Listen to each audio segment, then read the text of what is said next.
สบายดีเลยพี่น้องเลยพวกนี้ก็อยู่กับเราคือเก่าพี่น้องอยู่เงินครัวบ่ได้ไปใส่พี่น้องเลยเพราะว่าอากาศยังหนาวเนี่ย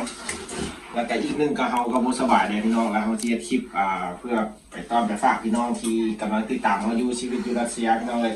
มื้อนี้ก็สิแต่งกินไก่พี่น้องเลยอันนี้ก็เป็นไก่ที่เขาไปซื้อมาตัวนึงแล้วแม่นประมาณ35,000 40,000นึงเด้อพี่น้องไก่อยู่รัสเซียเลยนะไก่แบบคักๆเลยพี่น้องอยู่ในถุงดำคักรถ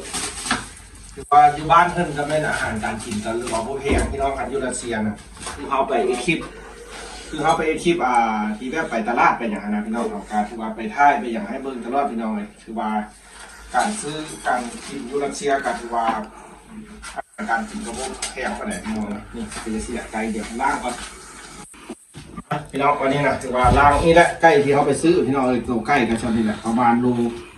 4 5โล5โล6เนี่ยพี่น้องมาอยู่พี่นะพี่น้องเลยทั้งเช่าเพื่อนแล้วก็เรียนหนังสือซิแล้วก็เขายังไปซื้ออยู่ซื้อกินกันซินี่เป็นสินค้าแพงอยู่รัสเซียเนี่ยว่าแย่แท้พี่น้องเลยสำหรับนักเรียนลาวที่มาอยู่ที่พี่น้องเลยและสำหรับพวกเราที่มาอยู่ในรัสเซียพี่น้องเลยไม่ได้ไปใส่แหละน้องมันอากาศกันหนาวแล้วเขาก็เป็นหวัดเป็นไรเนี่ยมีปิ้งไก่ปิ้งโตนี่แหละพี่น้องเลยเป็นโตเลยใส่ไมโครเวฟพอนี่แหละฝากเป็นกำลังใจเลยนะพี่น้องอื่นเสร็จได้นี่พอดีสีปิ้งกันจิบวัดก็จะไปกินน้ำเย็นน้ำพี่น้องเลยอื่นเสร็จเอามือนี่เสิ่งวิซ่าอย่างเนาะเกี่ยวกับอย่างมืออื่นนี่มันเส็งกันวีซ่าอย่างวะการแปดถึงพัสลาวแล้วมันวีซ่าได้ป่ะการเอาตัวรอดนี่ก็คือเลยนี่วิธีการเอาตัวรอดพี่น้องเลยก็คือมีอาหารการกินนี่แหละสิ่งที่สำคัญพี่น้องเลยมีอาหารการกินแล้วก็ถือว่ารอดพี่น้องคนเขาเนี่ยถือว่าเป็นวีซ่าสิ่งมืออื่นแล้วมันวีซ่าแบบเอาตัวรอดแบบที่เขาไปคือประสบภัยอยู่กลางป่ากลางดงหรือว่าเป็นอยู่กลางทะเลบ่มีอย่างนี้นะพี่น้องมันจะมีวิธีการบอกนะอยู่ประเทศเพิ่นอยู่อากาศหนาวก็วิตัวรอดอากาศหนาวเขาต้องถึงไปอยู่แบบนั้นเขาต้องเฮ็ดจังไหนคือว่าการวิธีเอาตัวรอดอยู่หิมะมีสายเฮียนของรัสเซียก็คักอีกหนึ่งก็วิธีแบบดังไฟอยู่กลางป่าอย่างนี้อย่างสินะหรือว่าดังไฟอยู่อันหิมะเขาก็ดังได้เลยพี่น้องวิธีมันมีพี่น้องเลยยิงแบบสูตรใส่กะปิได้นี่พี่น้องเลยกะปิก็เอามาแต่บ้านของกูได้นี่พี่น้องเสียบกะปิใส่แดงมาวันนี้เขาขั้น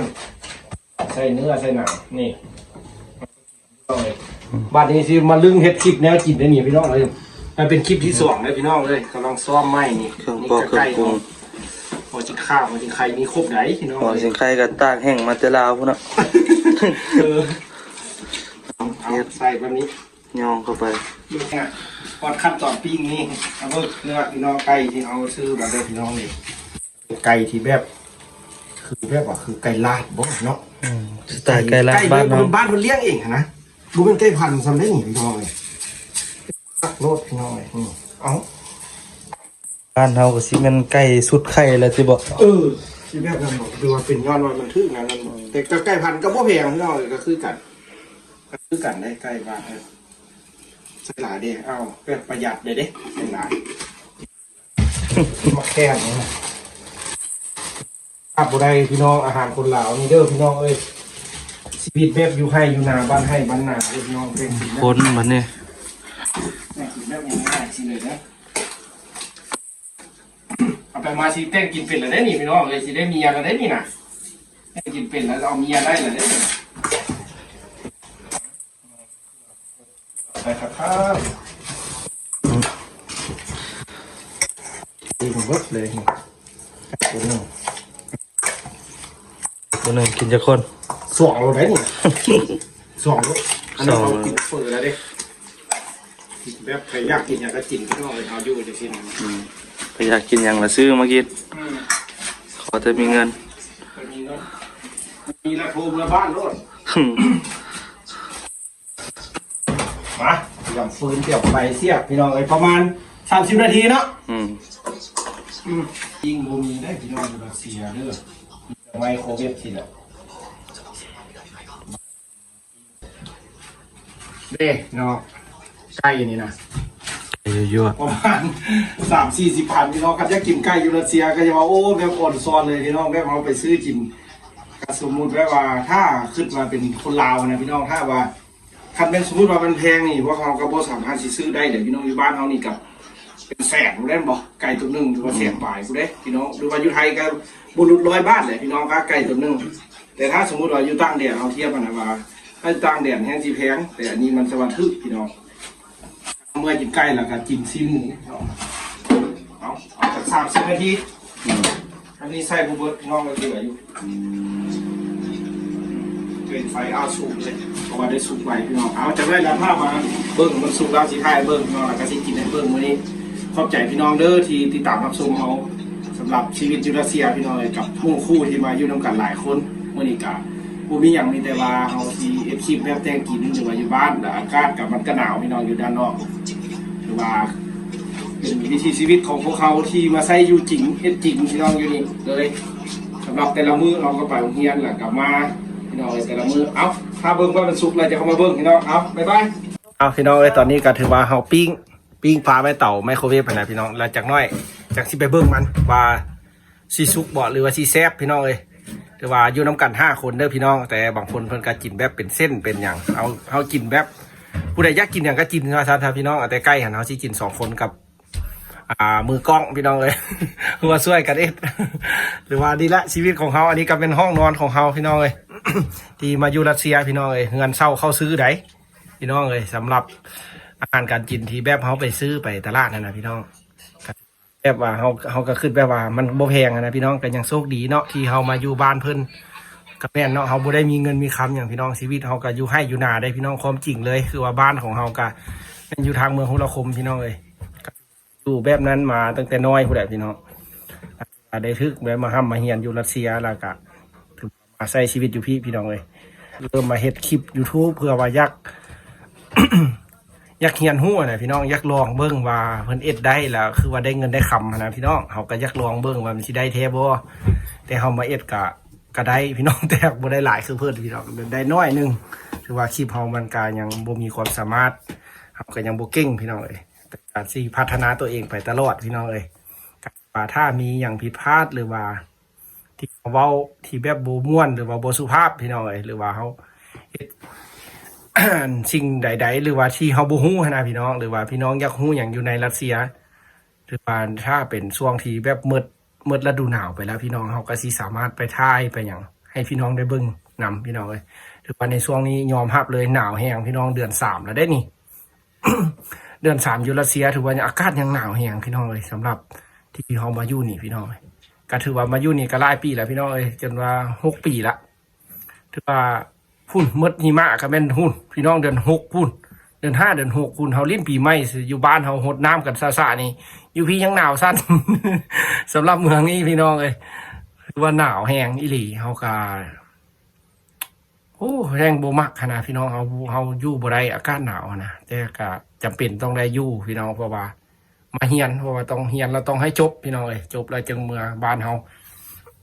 เอาพี่น้องสำหรับที่มื้อนี้เฮาก็แต่งกินเดี๋ยวปาไว้ประมาณ30 นาทีจังน้อยเฮาสิไปเบิ่งพี่น้องกินข้าวแล้วก็สิพักผ่อน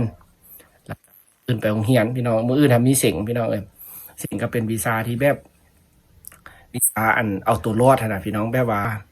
วีซ่าเอาตัวรอดว่าซั่นซะเอาตัวรอดวิธีกลางป่าวิธีเฮาเจอภัยพิบัตินะแล้วให้วิธีเอาตัวรอดในสถานการณ์ว่าซั่นซะพี่น้องเอ้ยอันนี้ก็ถือว่าเฮาเอ็ดคลิปให้พี่น้องเบิ่งนำสำหรับเราบ่ได้ไปย่างลิ้นหรือว่าไปถ่ายคลิปด้านนอกแล้วก็อีกหนึ่งก็พี่น้องก็บ่ได้ขอมาว่าอยากให้เราไปถ่ายอีหยังพี่น้องเอ้ยถ้าพี่น้องขอมาเราก็สิไปถ่ายให้เบิ่งเด้อพี่น้องเอ้ยหรือว่าอยากเห็นที่ในความสามารถของเราที่ไปถ่ายได้เราก็สิไปถ่ายให้พี่น้องเบิ่งนำสำหรับรัสเซียหรือว่าพี่น้องอยากติดตามหรือว่าไปเบิ่งคลิปย้อนหลังให้เราก็ได้พี่น้องก็หลายคลิปเพื่ออยากสนับสนุนเราอยู่พี่น้องในรัสเซียขอบใจพี่น้องในหลายที่มาเบิ่งช่วยให้กำลังใจแต่คลิปกับโอ้เหื่อย้อยแต่คลิปกับยอมรับพี่น้องเฮากับบ่เก่งแล้วก็ยังบ่มีความสามารถยังบ่มีความรู้หลายในการตัดต่อคลิปหรือว่าการปากเว้าละเอียดพี่น้องเอ้ยถ้าผิดพลาดก็ถือว่าที่เฮาเว้าไปก็ขอโทษขออภัยเด้อพี่น้องเอ้ยเฮาก็อยากเรียนรู้อยากรู้อยากเห็นอยากเป็นอยากได้นั่นแหละพี่น้องเอ้ยเอาเดี๋ยวใกล้สุกแล้วจะมากินน้ำกันพี่น้องเอาบ๊ายบาย พี่น้องมาเด้อนี่ยิงไก่พี่น้องเลยยังอีกอยู่ได้หรอยังอีกปีกหนึ่งนี่ก็เจียวส้มเขาพี่น้องเลยเข้าที่เขาไปซื้อ32รูเบิลพี่น้องเลยซื้อก่อนอยู่เมืองลาวอีกเด้อโบเมนเว้าให้เด้อพี่น้องเลยซื้อก่อนเมืองลาวเมืองไทยพูดแหละ32รูเบิลซื้อ18,000ถ้าเป็นเงินบาทกันซื้ออยู่แต่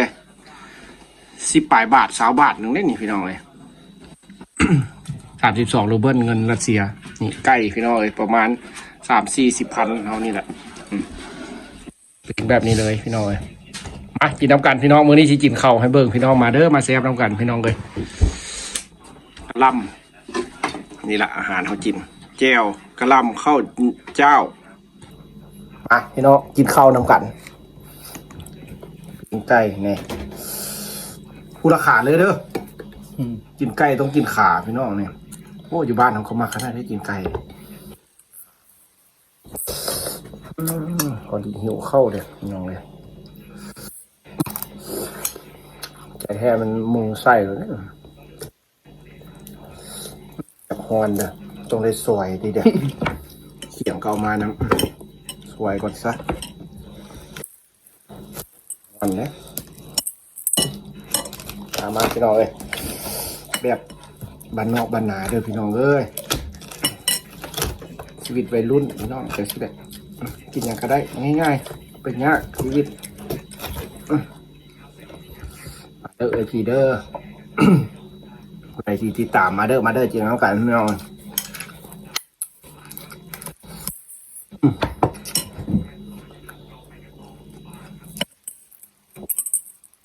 คนลาวกินข้าวไก่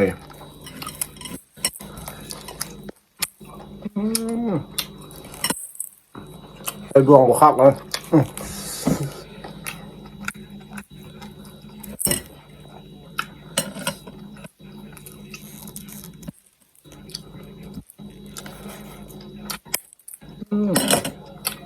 ครับมืออื่นน่ะมือเส็งได้5เลยมืออื่นน่ะ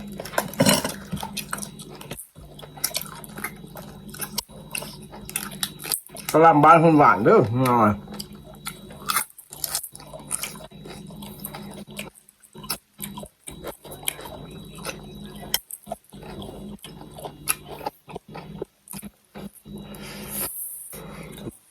กันที่ไทยกับเราวกระลำบุแข่งตัวนี้จักรวาล ผมเพิ่นกะหล่ำข้างครับก็มันหนานี่มันหนาบ่พี่น้องกรอบดีขนาดไหนหนาบ่หนานี่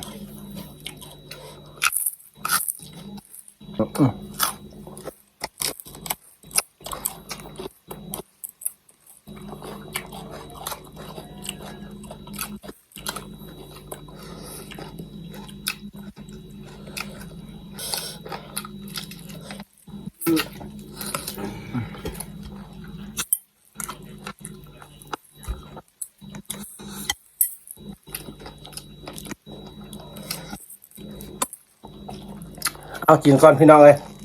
เอาจำนี้เด้อพี่น้องเลยมือละเล็กละน้อย เอาขอบใจที่เบิ้งเฮาเด้อพี่น้องเลยชีวิตอยู่รัสเซีย กินข้าวๆก่อนบ้านเนี่ยอันนี้กินให้เบิ้งเบาๆเชื่อเด้อ